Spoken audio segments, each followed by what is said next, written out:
Isang sospek na kabilang sa PIDEA Regional Target List ang naaresto matapos ang matagumpay na buy-bust operation na isinagawa ng pinagsanib na puwersa ng Coronadal City Police Station, City Police Drug Enforcement Unit, South Cotabato Police Drug Enforcement Unit at Intelligence Operatives ng Coronadal City Police Station sa Purukbulak, Barangay Paraiso, Coronadal City, dakong alas 5:14 ng hapon, Hunyo 17 taong kasalukuyan.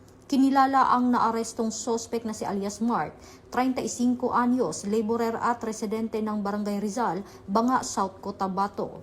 Batay sa ulat, matagumpay na nakabili ang police pusher buyer ng isang sachet ng pinaghihinalaang shabu na nagkakahalaga ng 500 piso mula sa sospek na naging dahilan ng kanyang agarang pagkakaaresto.